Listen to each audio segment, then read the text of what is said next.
Uno. Got ¿Qué it. tal? Es gratísimo estar nuevamente con una gran educadora lagunera, Miss Patti Medina. Ella es una mujer muy culta. En otra ocasión subí una charla que sostuve con ella sobre un libro de Ignacio Solares, pero ella misma, por ser una profesora destacada y una funcionaria escolar de amplia trayectoria, merece ser incluida en esto que estamos llamando colección maestros, donde a varios maestros de diferentes colegios, de distintas instituciones, los estamos entrevistando. Hoy toca, lo cual me viene muy bien porque la estimo y la admiro mucho, le siento un gran cariño por ella, de nueva cuenta con la maestra Patricia Medina. Patti, qué gusto estar contigo nuevamente. ¿Cómo Un estás? halago, Antonio. Muchas gracias.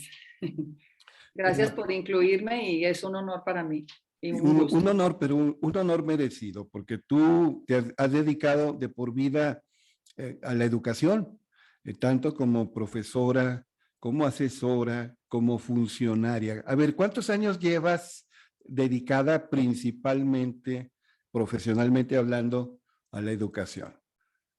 A veces es poco Pues mira, yo caballeroso tengo... preguntarle a una dama, pero usted... No, a mí eso nunca me ha Sí, importado.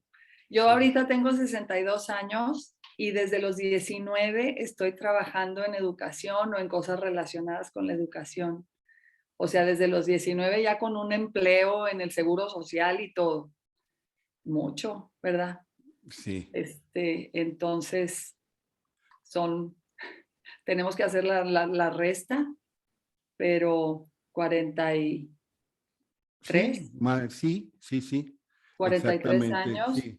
2 años, bueno, aún así trabajé, fíjate, 2 años los dediqué a hacer una maestría en educación y durante esos 2 años trabajé en un instituto de investigación educativa en Estados Unidos. Así es que todo el tiempo, desde Sí. entonces.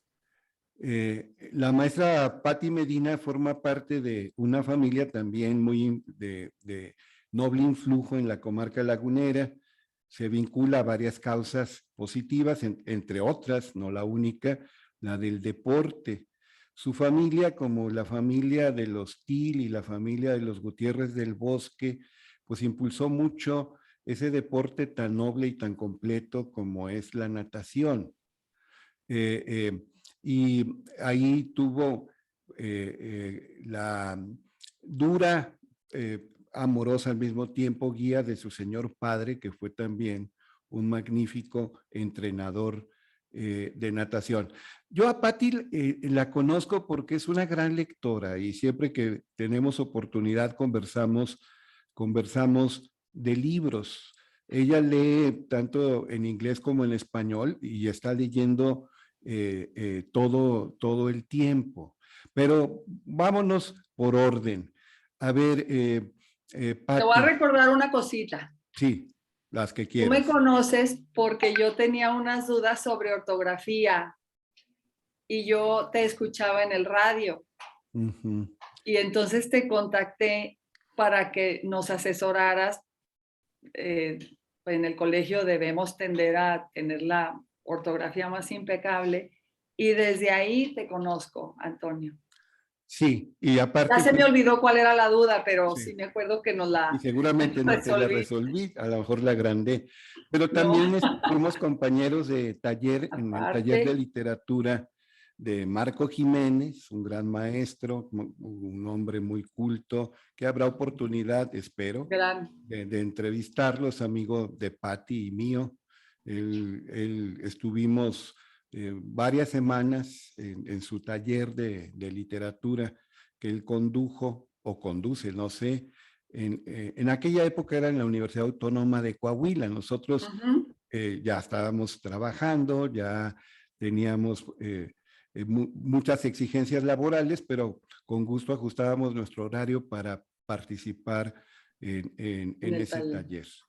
Bueno, Patti, a ver, platícanos tus primeros años como maestra, como docente, como persona entregada a la educación. ¿De qué te acuerdas? ¿Qué dificultades tuviste que enfrentar? ¿Qué te pareció más difícil? También la otra cara, ¿qué te pareció más grato de tus años formativos? Primeros años de ejercicio profesional. Pues cuando yo empecé a trabajar como maestra en un colegio de Monterrey, estaba también estudiando la carrera y me acuerdo haber hecho ese trabajo con poca preparación de mi parte. Yo le agradezco y hasta la fecha le agradezco enormemente al colegio que me recibió y que me permitió hacer eso, porque esos 2 años de trabajo con los niños redondearon muchísimo mi preparación profesional. Muchas personas piensan que las personas que no saben hacer gran cosa se van de maestros. Y es muy injusto esa visión, porque la verdad es que ser un maestro implica una cantidad de pequeñas y grandes habilidades muy, muy grande. Y para mí eso me fue muy evidente a medida que empezó a pasar el tiempo y que yo veía cómo le hacía con mis niños cuando yo empecé a dar clases. Eh, eso pues me ha ayudado a saber que el entrenamiento de los profesores es muy importante. En su tiempo, cuando yo daba clases en esos años, pues tenía dificultades que no sabía bien cómo resolver y luego vas resolviendo con tu intuición, pero fueron años hermosos y a la vez duros. Era levántate temprano, vete a trabajar desde las 8 de la mañana, creo que entrábamos a las 8 de la mañana, terminaba yo como a las 2:30 o 3 de la tarde, come rapidito y vete a la universidad después. Y era hacer todo el trabajo que implicaba ser maestra, más todo el trabajo que implicaba la licenciatura. Eso me enseñó que todo en esta vida se puede y que los años de entrenamiento son muy duros, pero muy gratificantes. Y pues me gustó mucho trabajar con los niños. Y después tuve otro tipo de trabajos administrativos en una universidad y, y bueno, y luego me fui a estudiar una maestría. Una maestría Y así, en educación e sí. hiciste una tesis muy interesante sobre hermenéutica porque te especializaste en filosofía de la educación y me consta que conoces las tesis de Gadamer y sabes de Ujú. Heidegger y de Husserl y de otros grandes de la filosofía. Oye, Ujú. pero en alguna ocasión me comentaste que las primeras clases que diste, se las diste a tus hermanos, tratabas de Ah, enseñarles el inglés que ibas aprendiendo. sí. Tú no estudiaste tus años formativos en un colegio bilingüe, no tuviste esa ventaja, te atrajo el inglés, tus papás vieron que te atraía mucho y te metían a cursos intensivos de verano y luego tú querías transmitirle eso a tus hermanos. Ahí, Pues quieras bueno, que no, se los desarrollaste algo. quería transmitirle eso antes de meterme a los cursos. Yo no sé, o sea, yo me acuerdo de mis primeros recuerdos. Yo soy la hermana mayor de 6 hermanos y de mis primeros recuerdos era sentarlos a los que se dejaban como que yo fuera maestra, pero yo estaba chiquita, no sé, en primaria baja, no me acuerdo. Y se sentaban y entonces yo iba a ser su maestra de inglés, pero yo no sabía inglés y ellos menos. Entonces hablábamos pues como, como un niño imita hablar inglés y pues no duraba mucho el juego porque todos nos aburríamos, porque yo no tanto, pero ellos sí, porque pues ni me entendían nada y yo a ellos tampoco. Pero ahí siento que esa era una evidencia de un deseo muy grande mío que desde niña yo tenía, que era hablar inglés. Sí. De Entonces, por eso cuando ya mi mamá me metió en los cursos que mencionas, me encantó aprender inglés. ¿Y de dónde vino esa anglofilia, ese gusto por la lengua inglesa? No tengo idea, Antonio, no tengo idea, porque yo tengo una hermana que es mi hermana, le llevo 11 meses a mi hermana y ella no tiene esa anglofilia para nada. Las dos tomamos los mismos cursos de gramática en secundaria. Ella no aprendió casi nada y yo aprendí muchísima gramática. Yo estaba receptiva, esto me gustaba mucho, ella no. ella no, eso no se le dio, no, sí sabe inglés porque la acabaron mandando un año fuera, pero no como yo, porque a mí me encantaba y a ella no tanto. Entonces, no Sí, sé, puede haber algo de genética, algo de personalidad, de nuestro temperamento. una inclinación, una Sí. predisposición. Mi mamá es hija de un inglés, Sí, ¿sí? pues obvio. Y mi abuelo no Lo tienes hablaba en la español. sangre, Pati. Sí, pues sí, puede ser un poquito. Mi abuelo, yo me acuerdo de él, que pues nunca tuve una gran conversación con él porque él no entendía español, no lo suficiente y pues nosotros a él tampoco. Entonces era un señor como calmado que lo íbamos a visitar y él estaba sentado pero no, no nos comunicábamos mucho con él por eso. Y Bueno, pues pues a lo tienes mejor, una característica en común, seguramente tienes más con el gran Jorge Luis Borges, que tenía una abuela británica. mira, Y quizá, seguramente ese es uno de los factores de la anglofilia de Jorge Luis Borges. Oye, pero sí, cuando estabas haciendo la maestría en filosofía de la educación y que te especializaste en la hermenéutica, eh, contrastaste algo muy influyente en la educación estadounidense, que es el pragmatismo de John Dewey. Y John Dewey decía que se aprende haciendo, por hacer, learning by doing. ujú, Entonces, pero en tu caso no solamente fue el learning, el aprendizaje, sino el teaching by doing, porque desde la niñez tú enseñabas, ponías el ser en la enseñanza, así fuera lúdicamente con tus hermanos, pero más tarde, al mismo tiempo que estudiabas allá en Monterrey, en la Universidad de Monterrey, con alumnos. Fuiste maestra de primaria y dicen los sí. que saben que es más difícil dar clase en la primaria porque no solamente hay que saber la materia, sino saber tener el interés, conservar la atención de niños cuya capacidad de atención es mínima. Ujú. Entonces, pues tienes una formación extraordinaria. Así es, mi Gracias. estimada Patti. Oye, a ti, como a la señora Charo Villarreal, se les vincula inexorablemente con un colegio de mucha tradición, de un impacto muy positivo y un influjo extraordinario en la comarca lagunera, que es el Colegio Inglés de Torreón. Eh, eh, ¿Cuántos años llevas? Actualmente eres directora académica del Colegio Inglés de Torreón. ¿Cuántos años han pasado desde que entraste tu primer día laboral en esa institución? Pues 35. Yo entré en el 86, en agosto del 86, y ya pasaron 35 años desde que entré al colegio. Yo no entré cuando Charo lo puso porque yo estaba afuera estudiando Uh la -huh. maestría. Ella inició el colegio unos 2 o 3 años antes de que entrara yo y después ya ¿Y en entré. calidad de qué entraste? ¿Nada más profesora o? No, directora académica desde un principio. Charo y yo hemos sido muy, muy, muy amigas desde antes de que ella ni siquiera iniciara el colegio.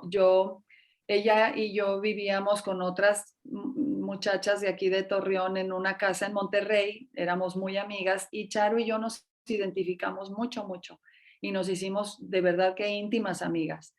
Y a mí me encantaban los sueños y los principios de Charo en muchas cosas. Yo sé que Charo tiene un hermano con una pues incapacidad mental, que es Ricky, que es un muchacho muy querido en el colegio.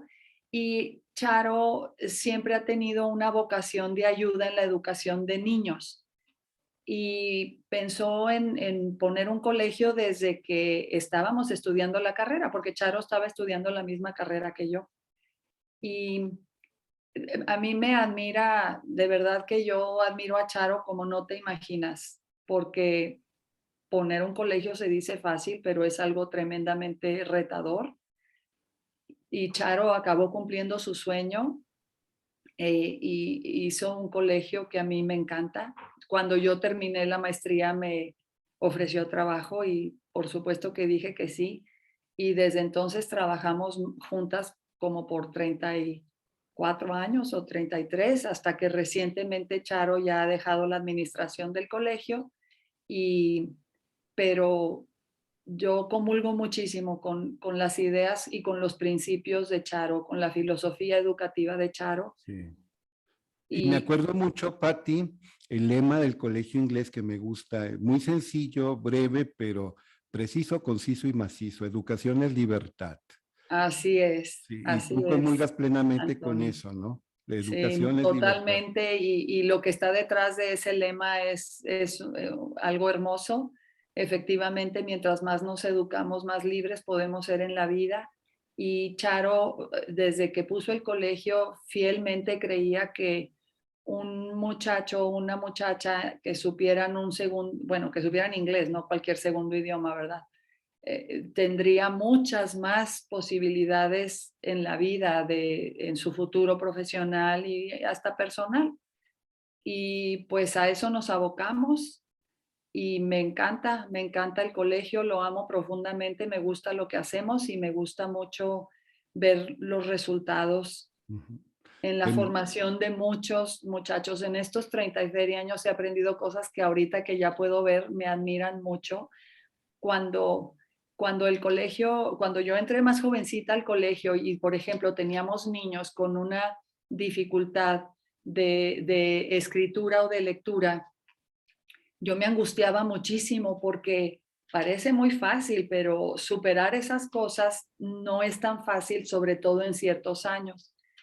Pero ahora, con todas las décadas que he estado ahí, he visto niños que, por ejemplo, batallaron para aprender a leer y escribir y ahora ya son unos ingenieros o son unos licenciados. O sea, y digo, mira, tanto que nos preocupábamos y finalmente el ser humano acaba desarrollando su potencial al máximo en el momento en el que el niño madura y pone de su parte para superar dificultades. Y esa ha sido para mí una gran lección de todas estas décadas. es que Entonces ya no me angustio tanto cuando veo a un niño que le batalla y ya le digo con mucha más seguridad y fe a un papá, no te preocupes, tu Es que niño va a ustedes no salir. solo se preocuparon, se ocuparon y se esmeraron día tras día. Perdón que meta mi cuchara, a mí me tocó ser coordinador de español de otro colegio, el Colegio Americano de Torreón, y me admiraba la capacidad sintáctica de los egresados de la secundaria del colegio inglés.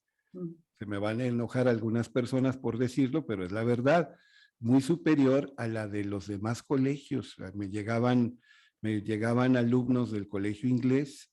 Ujú. Eh, la ortografía y otras cuestiones gramaticales, pues son relativamente sencillas, pero el dominio sintáctico que mostraban, la precisión para el acomodo de las palabras y sobre todo tenían muy dominado el saber redactar ensayos. Me acuerdo muy bien cuando tenía ya alumnos y alumnas en el colegio americano, pero que habían terminado su secundaria en el colegio inglés. En aquella época el colegio inglés no tenía bachillerato. No. Y me acuerdo platicando con la señora Charo Villarreal, yo le decía, ¿y por qué no pone prepa? Decía, es que tenemos que consolidar, fortalecer, mejorar lo que tenemos antes de dar el siguiente paso. Y eso va, por ejemplo, en consonancia, por ejemplo, con la obra de Schumacher de Small is Beautiful. Lo Mm. pequeño es hermoso. O sea, antes Ujú. de crecer, que implica descuido, entropía, tendencia Ujú. al caos, hay que consolidar, fortalecer lo que tenemos. Y a mí me consta que se esmeraron en eso. Ahora, eh, Patti es una educadora que predica con el ejemplo y no pretende exigir a los demás lo que ella misma no tiene y no ha hecho un modus vivendi.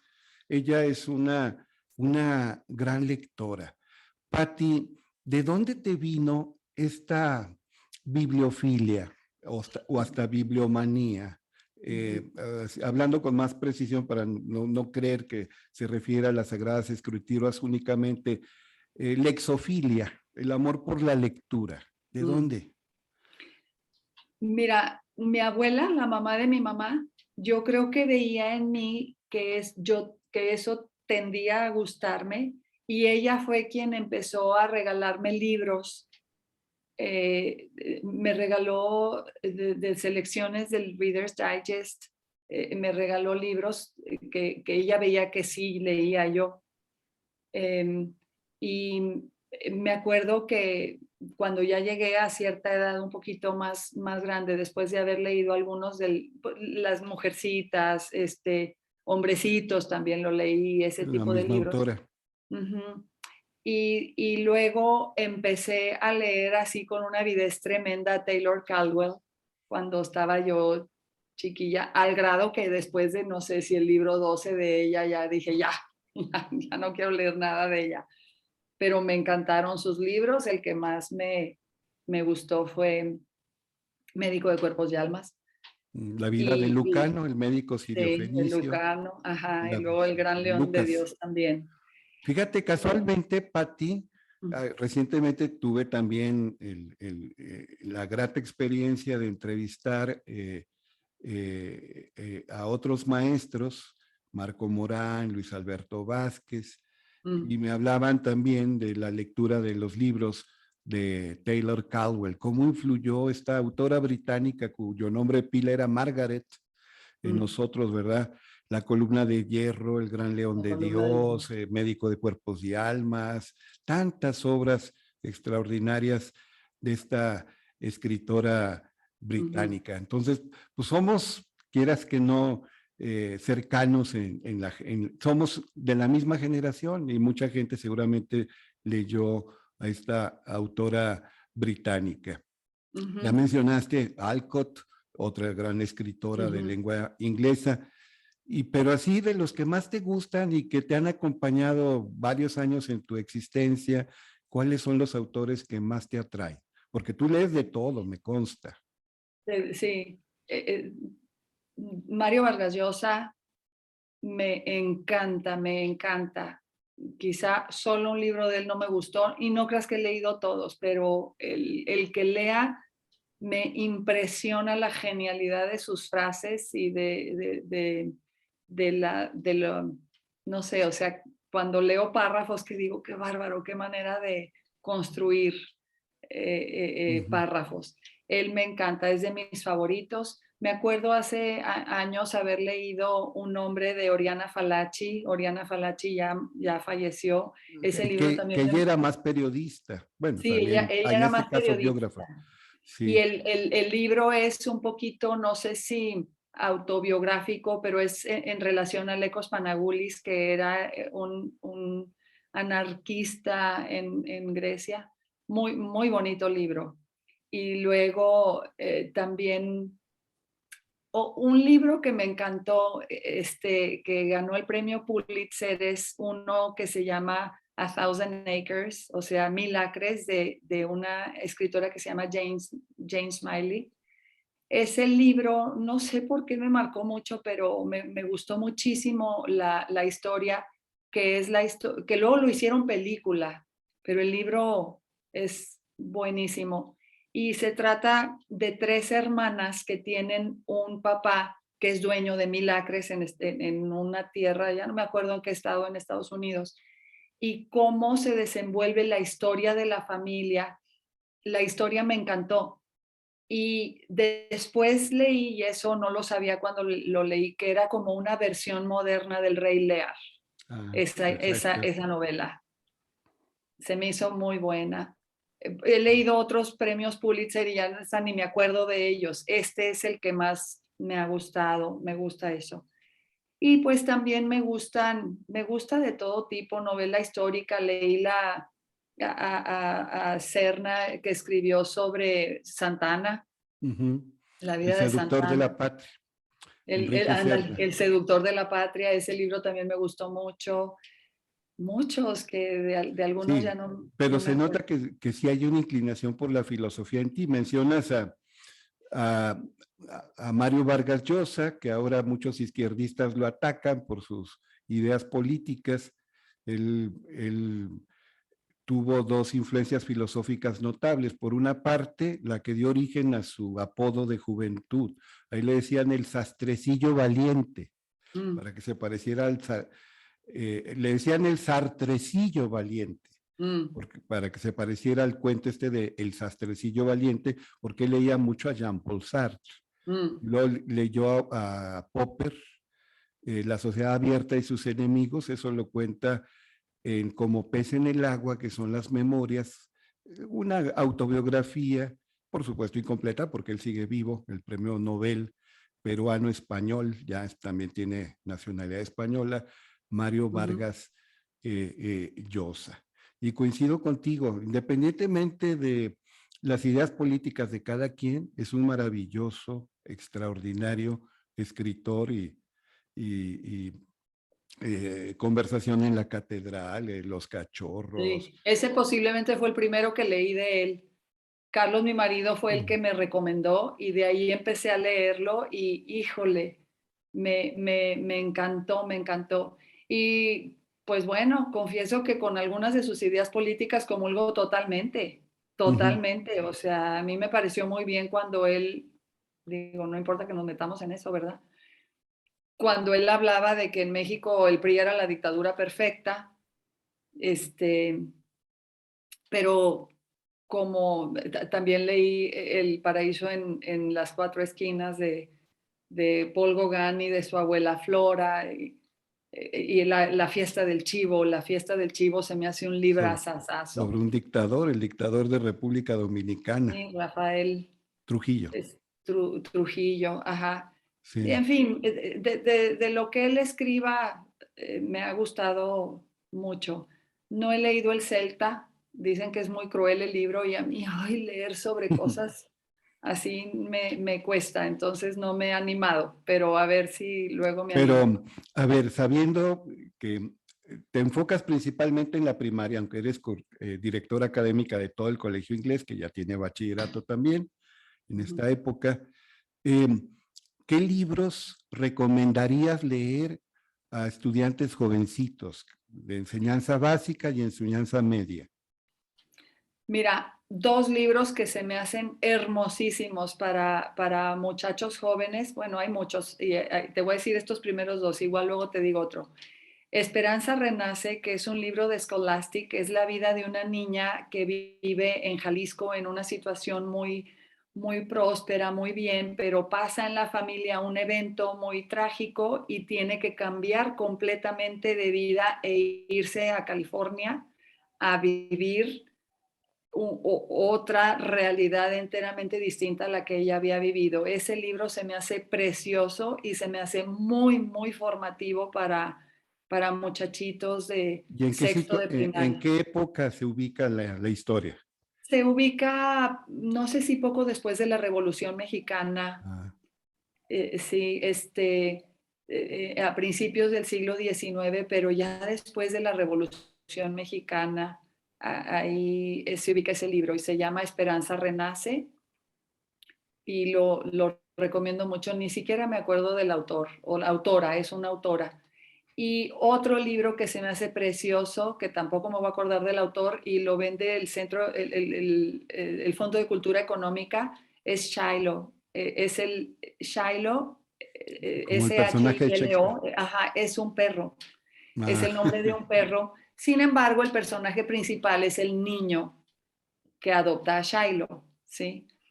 Ese libro también es una belleza de libro, también un niño en unas circunstancias en donde se sobrepone a la adversidad para lograr lo que quiere de una manera ejemplar y muy humana y muy bonita. Esos dos libros a mí me encantan, pues a lo mejor tienen esa cosa en común que a mí me gusta mucho. Me acuerdo también, por ejemplo, Las minas del rey Salomón, es un libro más claro, viejo, claro. es un libro clásico muy bueno para niños. Eh, hay infinidad, hay Ujú, infinidad de libros. Otro que me encanta de Charlie la fábrica de chocolate, ujú. pero el libro del que más me gusta no es Charlie, de hecho no me encanta tanto ese, es Las brujas. Ay, no, qué librazo. Y por años Las Brujas estuvo hasta agotado en su edición. No sé si ya se logre conseguir. ¿Quién es el autor de Charlie? Es No, no recuerdo. famosísimo. Ahorita me voy a Sí.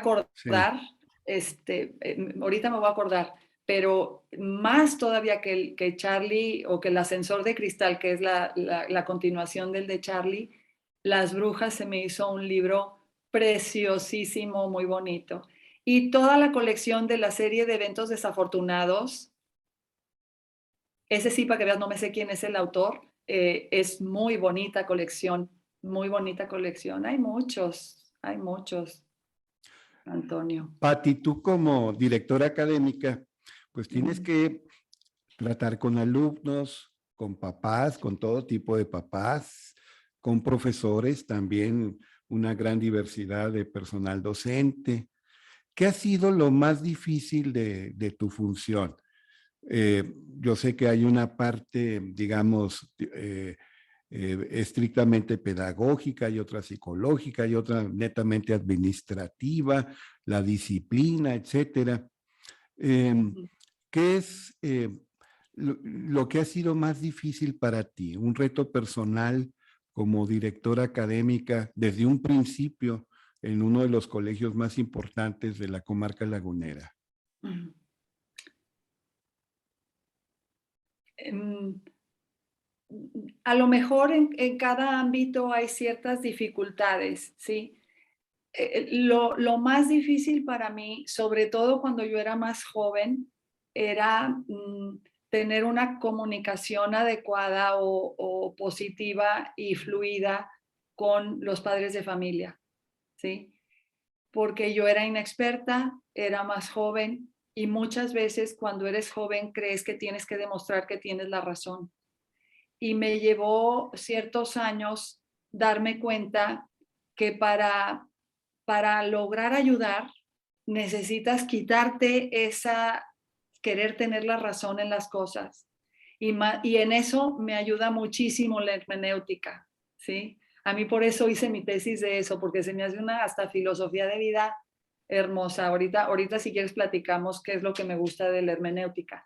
Pero he aprendido a lo largo de estos años que más que yo tener la razón, lo importante es ver qué piensa y quiere el padre de familia para tratar de conectarme con eso y de ahí construir juntos. Porque además puedo yo pensar que tengo la razón y no tenerla, ¿sí? Yo en lo personal. Entonces, aprender eso me ha sido un aprendizaje que me ha encantado, que me costó y que ahora gozo de sus frutos, Qué bueno. ¿sí? Y Gozo de los frutos de eso, me fue difícil. muy merecido. Y te tomo la palabra. ¿Por qué te encantó la hermenéutica? Ciertamente, your main advisor, tu principal Ajá, asesor sí. cuando hacías la maestría, pues tenía la inclinación por la hermenéutica. Pero, ¿qué es a ti lo que te atrajo Fíjate que él sobre todo tenía la inclinación por John Dewey. John Dewey del era pragmatismo? su Tanokh, ajá, o sea, y por estar leyendo cosas de filosofía al estudiar filósofos en Ujú. educación, de alguna manera entré en contacto con John Gadamer y sí, debe haber sido mi advisor quien me puso a leerlo.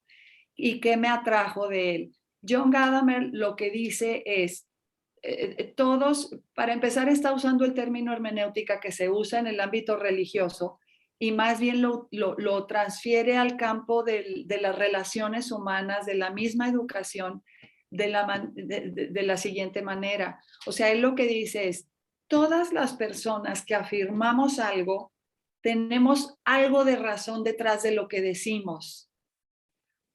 Podrá ser difícil de ver esa razón, ¿sí? Pero nadie busca decir algo malo o algo destructivo, sino hay un bien detrás de la persona, a la hora que comunicamos y pensamos algo, hay algún bien detrás del cual vamos al decir y pensar de alguna manera.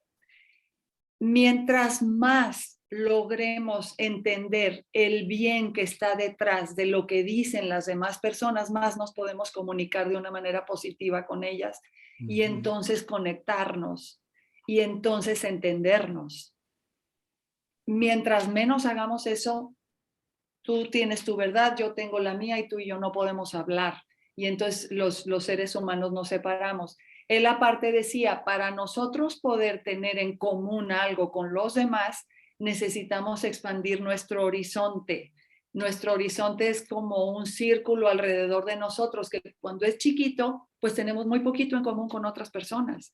Pero mientras más expandimos nuestro horizonte y este horizonte involucra ideas de todo tipo, filosofías de todo tipo, más tenemos la posibilidad de entendernos con personas que son muy distintas a nosotros. Y yo a la hora de ver ese concepto pensé, es que esta es una manera en la que los humanos podemos entendernos y conectarnos y no siempre estar pensando lo que yo pienso es lo importante, yo soy la única persona que tiene la razón y la otra persona a la que le gusta esta otra cosa está loca. O sea, si así vivimos, es muy difícil la vida conviviendo. Entonces, esta idea, cuando en un momento dado yo tengo que tratar con maestros o con papás y siempre pienso, ok, ¿qué está detrás de esto que este papá busca, aunque a mí me parezca que está equivocado lo que busca? Y si lo logro encontrar y entender, es mucho más fácil entenderme con él y poderlo ayudar con su hijo, que finalmente su hijo, él es el principal responsable de su hijo, no yo, también nosotros, pero el principal responsable de lo que pase con un hijo es el papá y eso yo lo respeto muchísimo. Y de joven yo pensaba, no, lo tengo que convencer que le haga de esta manera porque eso es lo mejor para su hijo. Y ahora de grande pienso, no, yo quién soy para imponerle un camino a un papá para su hijo. O lo trato de abrirle los ojos a ver lo que yo estoy viendo, o lo dejo en paz y lo apoyo porque finalmente es hijo suyo, no mío. Exacto. Y Hablaste ahí es. de la importancia de ampliar el horizonte. Hay quien diría enriquecer el espacio semántico, que es lo mismo. Sí. ¿Qué hace mi amiga, la gran maestra Patti Medina, día tras día para ampliar su horizonte? ¿Cómo nutre su ser? ¿Cómo Leer, mejora su comprensión? definitivamente leer. Principalmente lectura. Definitivamente leer, oír podcasts ¿Cuáles también. son tus podcasts? ¿De qué temas y a qué podcast escuchas? Ahorita estoy un poquito fascinada con Jordan Peterson. ¿Has Ujú. escuchado hablar de Jordan Es Peterson? filósofo. Sí, él es un psicólogo clínico, pero Sí. es una mente superior que a todo le entra. O sea, hasta he oído podcast de él sobre el Bitcoin. Ujú. Pero él tiene una serie de lectures, le dicen Ujú. lectures o clases Sí, pues, magistrales ok. De hecho, son en, conferencias simplemente. sí, en Sí. conferencias, en su canal de podcast o donde él publica todos sus podcasts. Los primeros podcasts fueron unas lectures que dio, no sé en qué universidades, buenas universidades definitivamente, sobre, por ejemplo, tragedia versus, tragedy versus evil, por ejemplo, o la necesidad de la virtud. Esa lecture sobre la necesidad de la virtud se me hace una belleza de plática, muy filosófica, muy, muy filosófica. Y básicamente la idea, él tiene varias ideas centrales que he ido yo descubriendo a lo largo de leerlo. Ahorita estoy leyendo un libro de él y te digo, he oído sus podcasts, y es la vida sin tender al bien y a la virtud acaba por no tener sentido, ¿sí? A lo mejor esa es la idea un poco central detrás de varios de sus podcasts. Él hace aparte análisis de la Biblia y sobre todo del Antiguo Testamento y del Nuevo Testamento y se me hace genial los análisis y conclusiones que saca de dónde provienen las enseñanzas que acaban apareciendo en el Nuevo Testamento y sobre todo en el Viejo Testamento.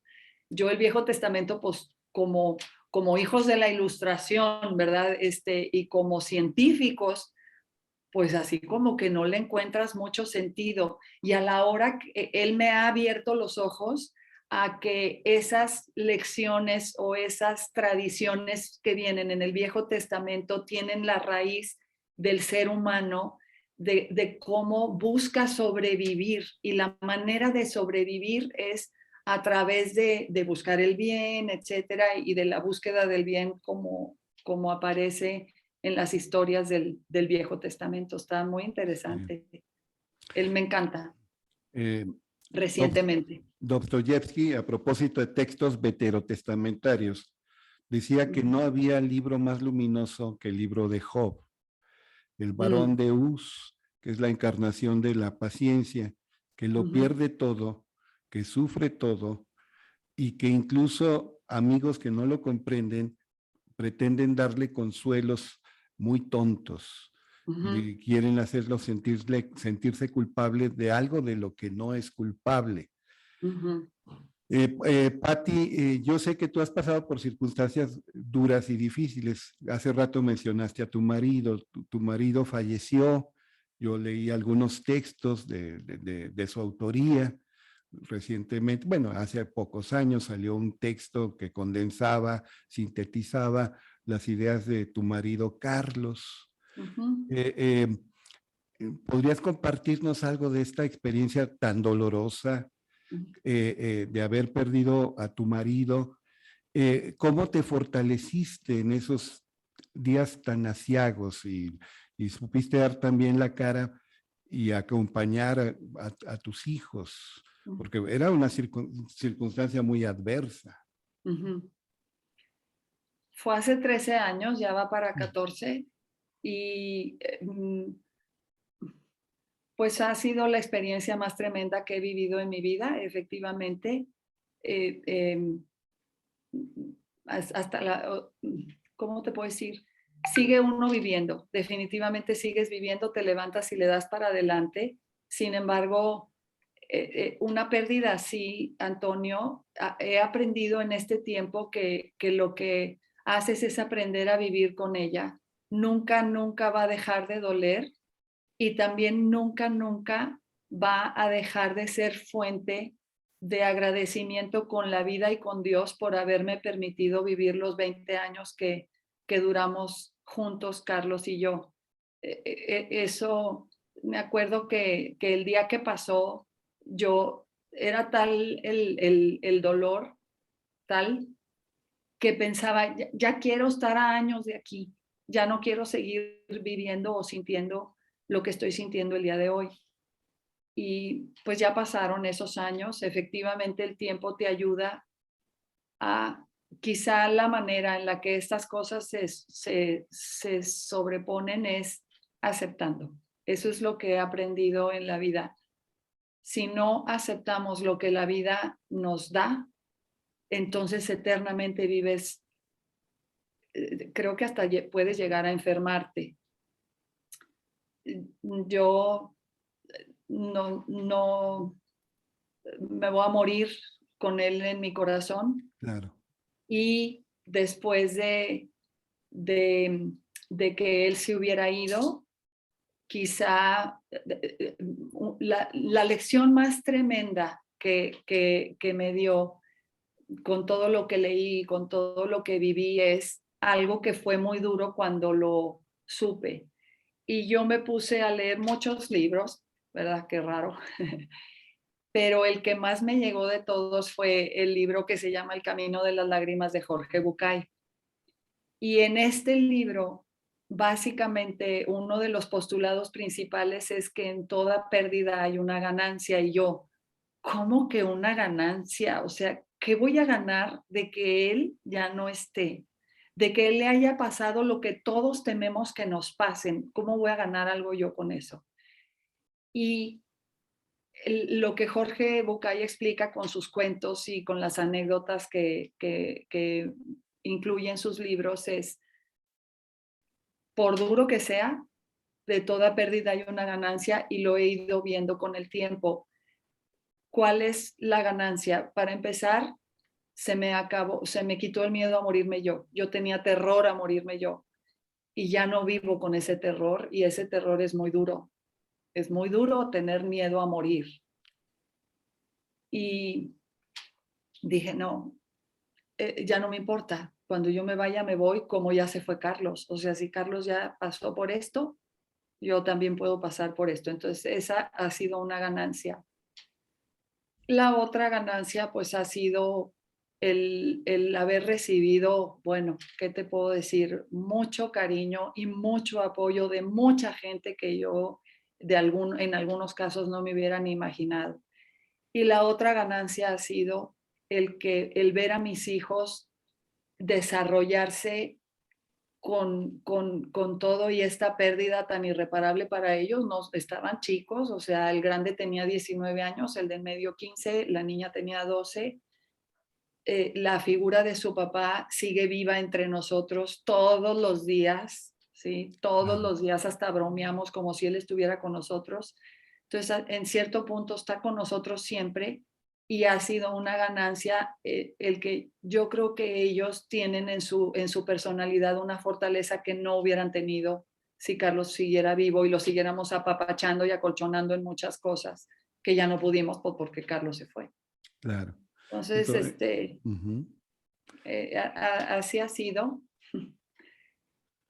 Aún así, claro que si me preguntan, yo quisiera que él siguiera vivo, por yo supuesto. quisiera seguir con la vida que teníamos, pero pues eso no pudo ser Sí. y ahí andamos. Pero sí te consta que el doctor Bucay tiene razón de que toda pérdida trae consigo su ganancia, o como dicen autores angloescribientes, de everything may be a blessing in disguise, todo puede ser una bendición disfrazada, Sí, la sí, bendición disfrazada. sí. Eh, em, Tú eres una presencia nutricia, eres luminosa, Pati, tienes dinamismo, tienes Gracias. en tu interior una energía contagiosa. Para los que son creyentes, pues esto, la palabra siguiente pues tiene mucho que ver, entusiasmo. Entusiasmo es tener a Dios dentro. Y de veras por tu optimismo, por tu energía, por tu vitalidad, por tu ejemplo siempre vivo y vivaz, tú eres una persona muy nutricia. Yo no estoy quedando bien contigo, yo ya gozo de mi retiro, no te voy a pedir trabajo, pero todos los que te conocemos sabemos lo luminosa y nutricia que eres. Y eres una de las protagonistas de la educación en la comarca lagunera. Por hoy terminamos otra de nuestras charlas. Habrá más, seguramente. Ya hemos hablado de libros, seguiremos hablando de otras cosas, pero teníamos que también meternos un poquito con la trayectoria como educadora de la gran maestra Patti Medina. Entonces, por lo pronto, hasta pronto. Nos vemos, Gracias Patti. por tus palabras, Antonio, No, no, ¿eh? sentidas, No creas, a sentidas. veces tengo días oscuros y me cuesta. Todos los tenemos, pero tú eres un ejemplo, Pati. Y de veras, Gracias, no estoy Antonio, tú quedando bien también para mí. contigo, digo de corazón lo que siento, y la gente que te conoce sabe que hasta me quedo corto. Muchas gracias, Pati. Hasta Gracias, pronto. Antonio, de verdad. Bye. Bye bye.